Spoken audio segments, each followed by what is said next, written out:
বাংলাদেশের অন্তর্বর্তীকালীন সরকারের মেয়াদ ৪ বছরের কম হবে। এমনকি এটা আরও কম হতে পারে বলে জানিয়েছেন অন্তর্বর্তীকালীন সরকারের প্রধান উপদেষ্টা ডক্টর মোহাম্মদ ইউনূস। সংবাদ মাধ্যম আল জাজিরাকে দেয়া এক সাক্ষাৎকারে কথা বলেন তিনি।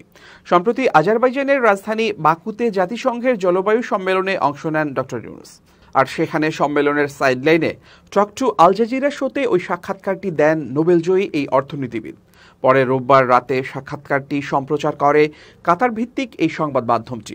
সাক্ষাৎকারে অন্তর্বর্তীকালীন সরকারের প্রধান উপদেষ্টা ডক্টর মোহাম্মদ ইউনূস বলেন, আমরা অন্তর্বর্তী সরকার চিরস্থায়ী নয়, নিয়মিত সরকার 5 বছর স্থায়ী হয়। নতুন সংবিধানে 4 বছর উল্লেখ করা হতে পারে, কারণ মানুষ সম্ভবত সরকারের মেয়াদ কম চায়, তাই এটি 4 বছরের কম হওয়া উচিত, এটা নিশ্চিত। তবে এটি আরও কম হতে পারে।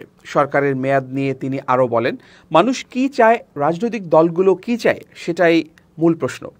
রাজনৈতিক দলগুলো যদি বলে এটা ভুলে যাও, নির্বাচন দিয়ে দাও, আমরা তাহলে সেটাই করব।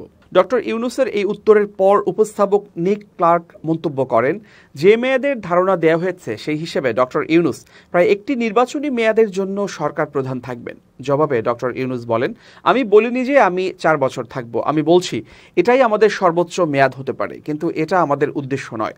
আমাদের উদ্দেশ্য হচ্ছে যত তাড়াতাড়ি সম্ভব এটি সম্পন্ন করা। নিক ক্লার্ক তখন ডক্টর ইউনূসকে জিজ্ঞেস করেন তিনি নির্বাচনে দাঁড়াবেন কিনা। জবাবে ডক্টর ইউনূস বলেন, না, আমি রাজনীতিবিদ নই, আমি আমার কাজ এবং আমার জীবনের শেষ পর্যায়ে যা করছি তা উপভোগ করছি, আমি এটা পরিবর্তন করতে যাব না।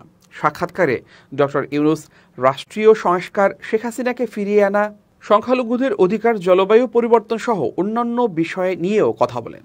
বাংলাদেশ থেকে পালিয়ে বর্তমানে ভারতে শেখ হাসিনার অবস্থান এবং সেখানে বসে তিনি যে বিবৃতি দিচ্ছেন সেটিকে কিভাবে দেখেন এমন প্রশ্নের উত্তরে অন্তর্বর্তীকালীন সরকারের প্রধান উপদেষ্টা বলেন, আমরা তার এমনটি করার বিষয়ে অভিযোগ করেছি, কারণ এসব বিষয় বাংলাদেশকে অস্থিতিশীল করে তোলে। তিনি বাংলাদেশের অভ্যন্তরে আন্দোলনের আহ্বান জানিয়ে বক্তৃতা দিচ্ছেন, বাংলাদেশের জন্য এটি মোটেও সহায়ক হবে না।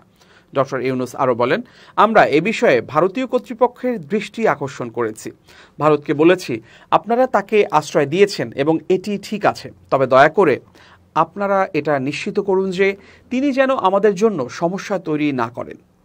আর তা না হলে আমাদের আবারও অভিযোগ করতে হবে যে তোমরা এমন একজনকে আশ্রয় দিয়েছ যিনি আমাদের জন্য ক্ষতিকর। হাসিনা এখনও নিজেকে বাংলাদেশের প্রধানমন্ত্রী বলে দাবি করছেন উল্লেখ করে নিক ক্লার্ক ডক্টর ইউনূসের দৃষ্টি আকর্ষণ করেন।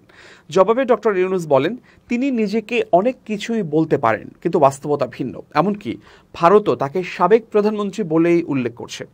তার আশ্রয়দাতা দেশও তাকে সাবেক প্রধানমন্ত্রী ছাড়া অন্য কিছু হিসেবে স্বীকৃতি দিচ্ছে না।